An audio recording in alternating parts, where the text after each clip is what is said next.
Hello guys, कैसे हैं आप लोग। चलिए हम लोग आज शुरू करते हैं पास्ट परफेक्ट टेंस। इन्हीं हिंदी वाक्य के अंत में रहता है हमारा चुका था, चुकी थी, चुके थे।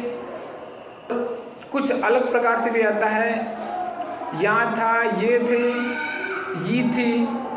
और इससे भी हट के कुछ आता है, इसमें दो दो सेंटेंस हो जाते हैं। दो सेंटेंस इस प्रकार से होते हैं कि एक सेंटेंस पहले बीत चुका होता है और दूसरा सेंटेंस एक बीतता है। तो इसको हम निम्न प्रकार से समझते हैं। देखिए कैसे, पहले इसका पहचान लिखते हैं।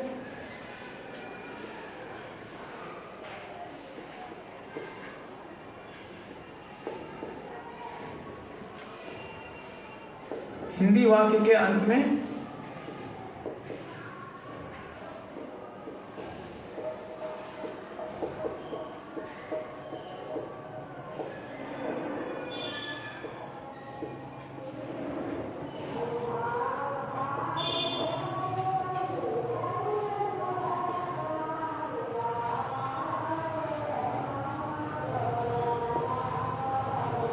चुका था, चुकी थी, चुके थे।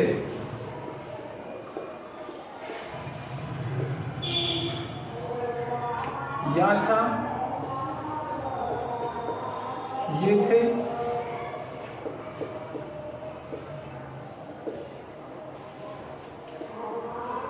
ये थी, या ऐसे भी हो सकता है, ये चीज आता है।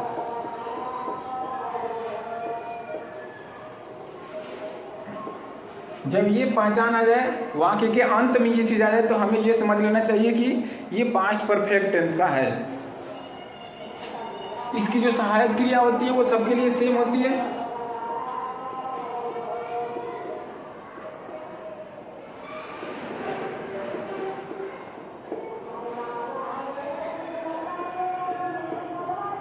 हेल्पिंग वर्ब, सहायक क्रिया क्या होती है इसकी? हैड होती है।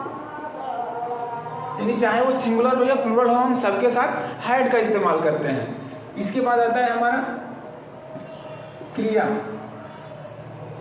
यानी जिसको हम मुख्य क्रिया बोलते हैं। मुख्य क्रिया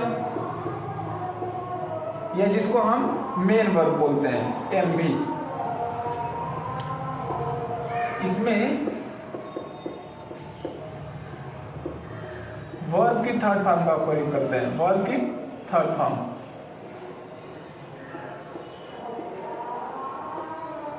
ये होता है। तो इसका जो पॉजिटिव है उसका हम लोग शुरू करते हैं आज। पॉजिटिव कैसे बनेगा इसका?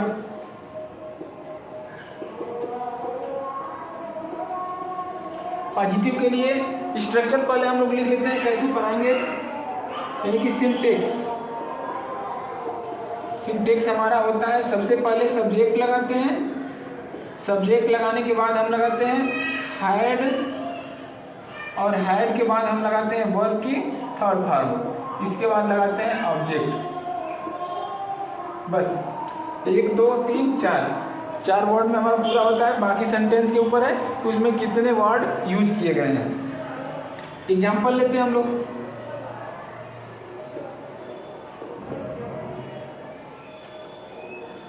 मैं खाना खा चुका था। मैं खाना खा चुका था।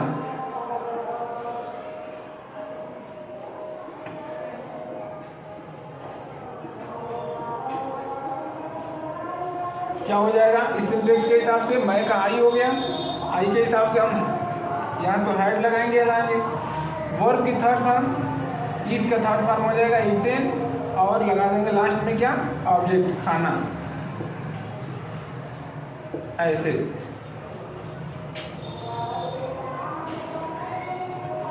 एक और एग्जाम्पल लेते हैं। वह घर जा चुका था।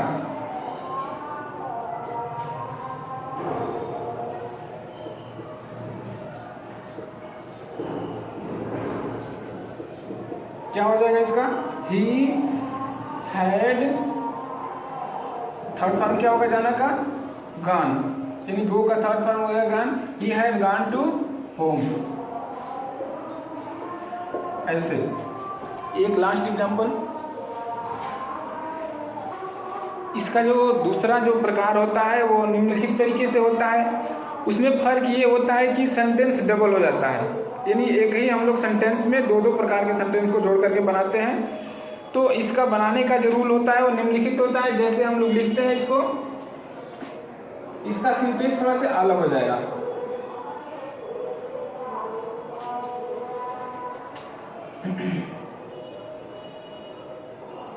अनुवाद करने का नियम।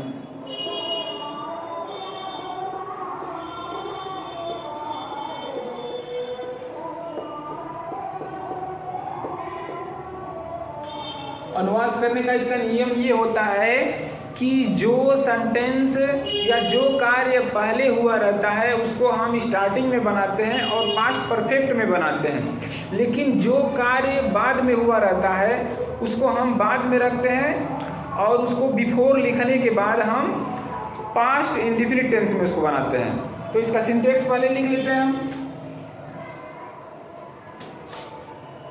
जैसे सबसे पहले हम सब्जेक्ट रखेंगे, इसके बाद रखेंगे हैड, फिर रखेंगे वर्ब की थर्ड फॉर्म ऑब्जेक्ट, फिर यहाँ पर बिफोर लगा देते हैं। बिफोर लगाने के बाद यहाँ पर फिर सब्जेक्ट, सब्जेक्ट के बाद वर्ब की सेकेंड फॉर्म और लास्ट में ऑब्जेक्ट लगाते हैं। इसका सिंटेक्स ये होता है। जो इधर बिफोर के पहले बना है ये हमारा पास्ट परफेक्ट टेंस है, और इधर का जो बना है बिफोर के बाद ये हमारा है पास्ट इंडेफिनिट टेंस।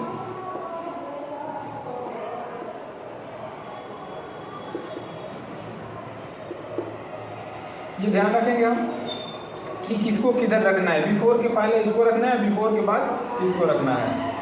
एग्जाम्पल लेके इसको समझते हैं हम लोग। एग्जाम्पल में हम लोग क्या लेंगे, डॉक्टर के आने से पहले रोगी मर चुका था, इसको लेते हैं।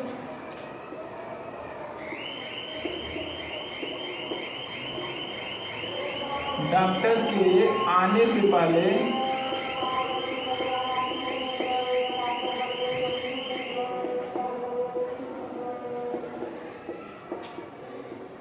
रोगी मर चुका था।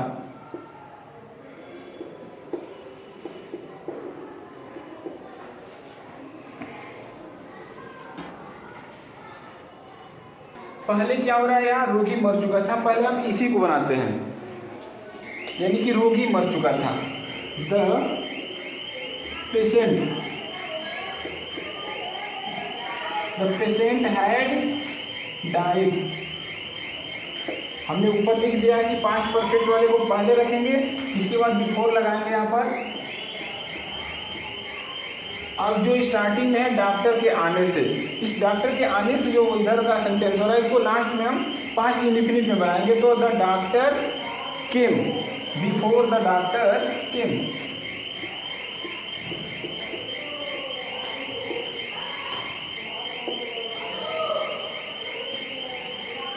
बच्चों के आने से पहले घंटी बज चुकी थी। बच्चों के आने से पहले घंटी बज चुकी थी।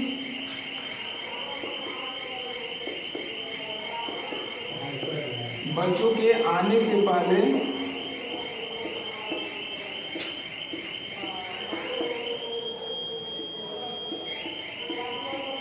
घंटी बज चुकी थी।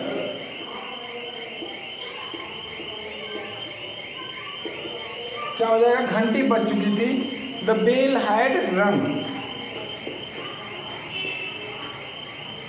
The bell had third form हो जाएगा रिंग का रंग, तो ये हो गया रंग। द बेल हैड रंग, बिफोर का इस्तेमाल यही कर लेते हैं। और बच्चों के आने से पहले इनको हम पास्ट इंडेफिनिट में लाते हैं। द चिल्ड्रेन केम,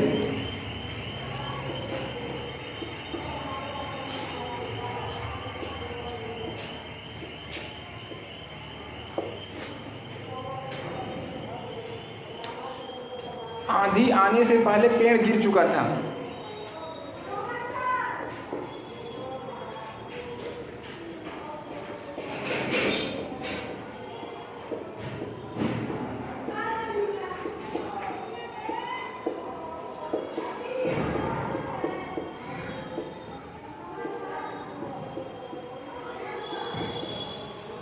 पेड़ गिर चुका था, पहले इसको हम बना लेते हैं।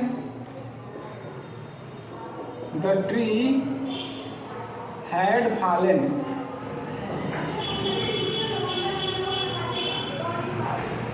बिफोर, आंधी आने से, बिफोर द स्टॉर्म केम, ऐसे। Okay, bye bye.